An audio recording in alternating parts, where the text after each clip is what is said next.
Anong sabi po sa inyo? No mind? No mind. No mind. No mind daw. Okay. Sabi Baka nila never mind yan, sir. Okay, Kung never mind po, sabi hindi na po sana umabot sa ganun.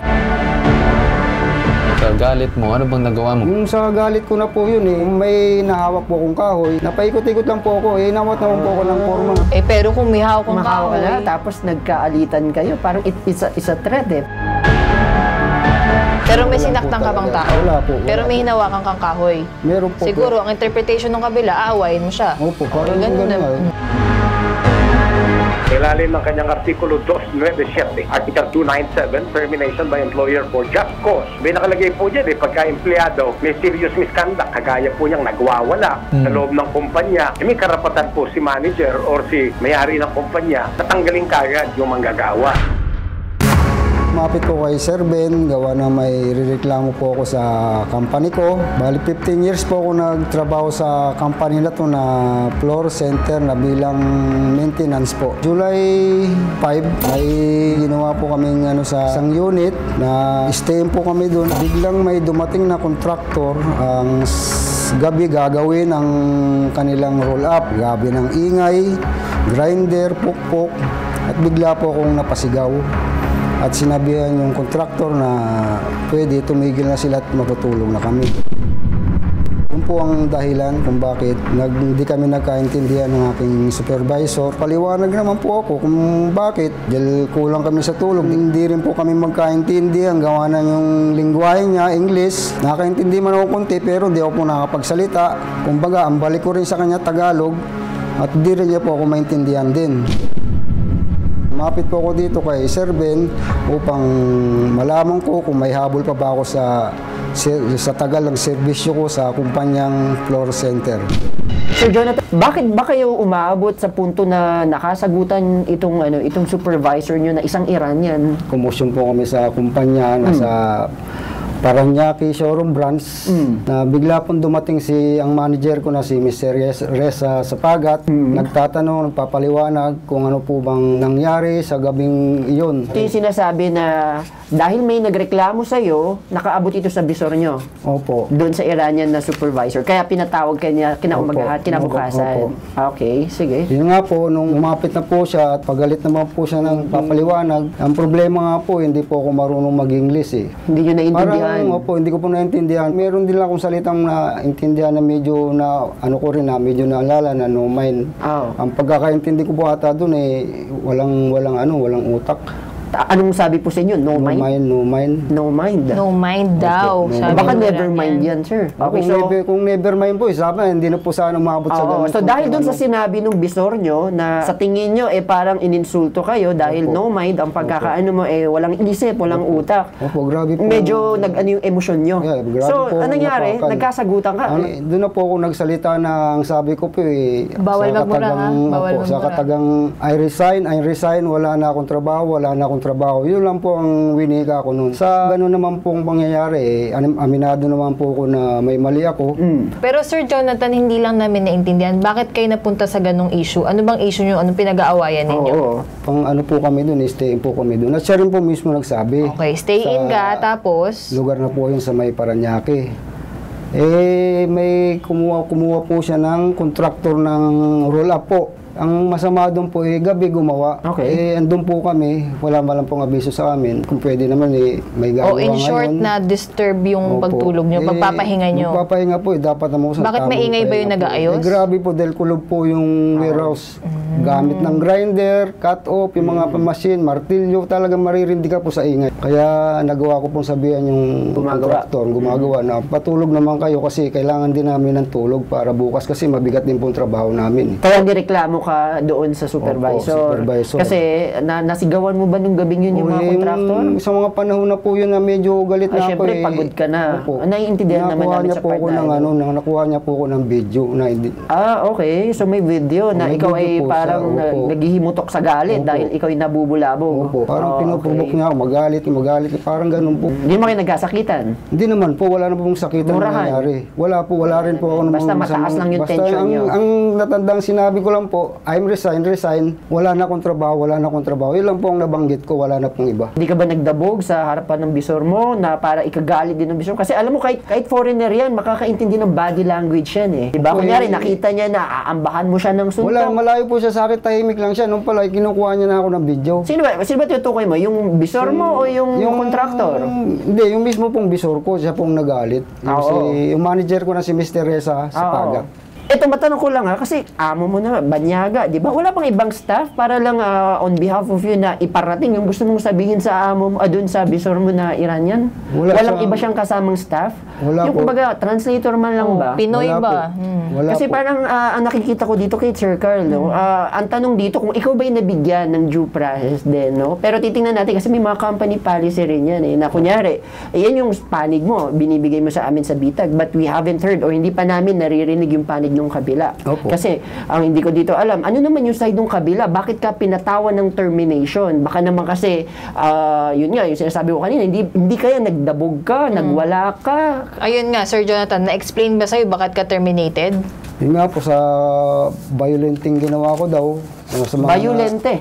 Mga nasira kong gamit sa ano ko po paikot-ikot lang po ko ron. Ano ba yung ginawa mong pag-react dun sa tao, sa galit mo? Ano bang nagawa mo? Yung sa galit ko na po yun medyo may kalayo naman po kami. Sabi ko, I resign. Diretso, anong nagawa mo? Kung may nahawak po akong kahoy, ganyan-ganyan, napaikot-ikot lang po ako. Inawat naman po ako ng foreman ko. Hindi ko naman po siya na parang amba na ganun-ganun.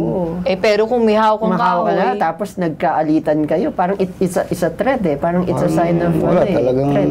sa emosyon mo na lang. Sa emosyon Pero ko may lang sinaktan po ka bang talaga. tao? Wala po, wala Pero may po. hinawakan kang kahoy. Meron po. Siguro, ang interpretation ng kabila, aawayin mo siya. Opo, parang ganun ganun na. nga. Kasi baka naging sagot ng bisor mo, anak ko, munti ka na hampasin ng kahoy. Hawak-hawak na niya, mukhang hampasin niya. Kung hindi siya inawat, hinampas na siguro ko. Baka siguro ganun naging interpretasyon. Ano naman po yun kahit naman sa talagang sa tagal ko po nasa kumpanya ni Isa, hindi po ako nagka-record ng ganung klaseng violence. Pero ito ba, terminated ka agad o sinuspend ka muna? Suspend muna ng prevention sa 30 days, July 5, tapos mo sunod na July 16, termination na po. So, ginawa nila, nag-imbestiga muna sila. Opo. And then, pagkatapos ng suspension mo, naglabas sila ng resulta ng investigasyon. Opo. Na ikaw yung tinatanggal sa kadahilanan ng sinasabing Yun nga po, violence. Violence, tapos mga gamit na nasira, wala man po akong nagamit na sira. Okay, so ganito, nakausap ng bitag staff ang legal officer ng floor center.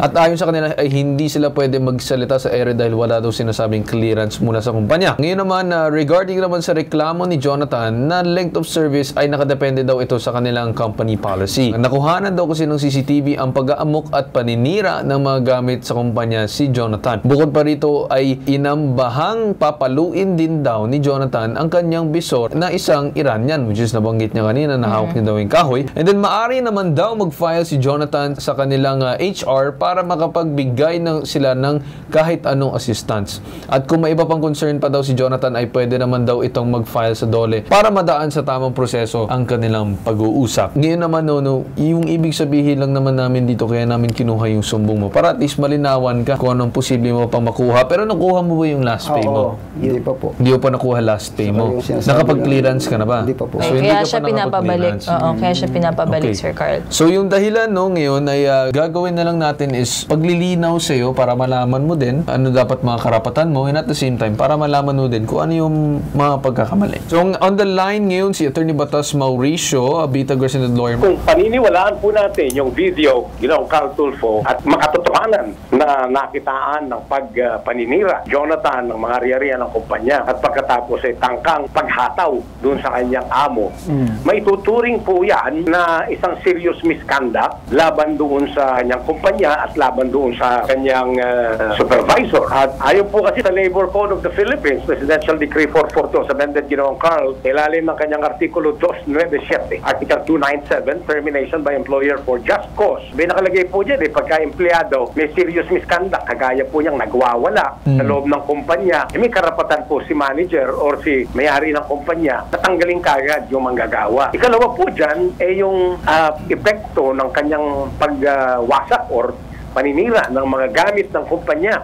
Yan po ay maituturing na krimen. At yan ay, again, ilalim ng Article 297 ng Labor Code of the Philippines, isang mabigat na bagay dahilan upang pwedeng kumilos kagad ang kumpanya na tanggalin ang kanyang manggagawa. Makikita po natin, Ginoong Carl, mga kababayan, ang katotohanan dito na liwanag ang naging pagkakamali ng ating panauhin. At magkaganon man, kung gusto niyang i-contest yung pong video or sabihin hindi makatotohanan yung mga paratang laban sa kanya, pwede po siyang magsampa nga naman ng kaso sa National Labor Relations Commission at doon po tutusin kung sino ba nagsasabi ng tama. Ginoong Carl Tulfo. Okay. Well, attorney, no, yung gusto lang naman namin today, which is yung kung ano pa bang yung karapatan ni Sir dito ngayon. Since siya ay pupunta dun sa kanyang kumpanya at mag-clearance, ano yung magiging karapatan niya or what should he expect na pwedeng posibleng makuha? Ang rin po yung binabanggit niyang sahod, Ginoong Carl Tulfo, na hindi pa naibibigay sa kanya. Yes. And then, kung nakapagtrabaho po siya ng 6 na buwan o higit pa sa kumpanya mula nung mag-umpisa ang taon ng 2024, makukuha po niya yung kabuuan ng kanyang 13-month pay. Ganun po yung mangyayari dyan. Itinatakda po ng iba't ibang mga labor code issuances na pagka po nakapagsilbi ang manggagawa ng hindi bababa ng 6 na buwan, siya po ay may karapatang tanggapin ang kanyang 13-month pay para equivalent sa buong taon. Ginoong Carl Tulfo. Yung pong dalawang yun, makukuha po niya. Now, anong nakikita natin dito? Ewan ko lang po kung bibigyan siya ng clearance, ano? Naging maayos ang kanyang paninilbihan, batay nga po dito sa pangyayaring ito. So, ewan ko lang po, yung pong financial benefits na napagtrabaho niya, makukuha niya. Pero may duda po tayo, Ginoong Carl Tulfo, mga kababayan, pabitag mo na makukuha niya ang clearance na siya nakapagtrabaho ng maayos. Ginoong Carl Tulfo. Okay. Well, attorney, I think clear naman, no, and sana naintindihan ni Sir ngayon yung kanyang mga karapatan and yung mga pagkakamali niya din. I think more or less, attorney, maraming salamat doon sa pagbigay niyo din ng mga advice at aral more or less dito kay Sir. Maraming salamat, Ginoong Carl Tulfo. Magandang araw pong muli. Okay. So, ganito, boss, no? Sana naman naging klaro din sa'yo. Ako yung mag-a-advise na pumunta ka sa kumpanya, mag-clearance and everything para at least makuha mo yung mga huli mong sahod and matapos na. Mag-end na yung journey mo dun sa kumpanya na yun. And sana naman sa susunod na kumpanya, huwag tayo magpapadala ng init ng ulo. Kasi napakahalaga yun. Kahit man kung ano man yung sabihin ng ating mga boss, minsan, syempre, nakakasakit minsan yung mga salita nila, pero it's professional, not personal. Hindi ka hinaatake sa pagkatao, bagkus dun sa pagkakamali mo. Trabaho, tama. Okay? So, gusto ko lang banggitin na bilang ika-4 na haligi, ang mga nireklamo ay binibigyan ng bitag ng karapatan magsalita. Ang iba ay tumatanggi sa pagkakataon ibinibigay o ang tinatawag na right to be heard. Mas gusto nila ang mas mahabang sinasabing proseso hanggang tamarin na ang sinasabing complainant. So, yan ang purpose ng bitag, no, kung bakit namin tinatawagan yung mga inireklamo para malaman ang kanilang side. Halimbawa dito sa sumbong nito, may certain nagkakamali si kuya, naiintindihan naman namin yun. Pero as well, gusto namin makuha yung panig ng kumpanya. Bakit nangyari to? Bakit umabot sa ganitong punto? And ano ang magagawa ng kumpanya para at least makater o magawa ng paraan yung sumbong ni Sir. Pero, I mean, with all of that said and done, we always do our best na i-cater itong mga lumalapit sa amin. Kasi yun naman ang aming trabaho para pagsilbihan ng mga tao na lumalapit sa amin. And kung sila ay magbibigay ng mas magandang aral sa mga nanonood, yun ang ipapalabas namin. So, dyan tayo nagtatapos sa sumbungan natin ngayong araw. Hinggit sa sumbungan, investigahan anumang reklamo na bibigyan ng solusyon at aaksyonan. Ito nag-iisang pambansang sumbungan. Tulong at serbisyong may tatak, tatak bitag, ilalaban ka, di iiwan. Sa ngalan ni Ben Bitag, ako si Carl Tulfo at ito ang hashtag ipabitag mo.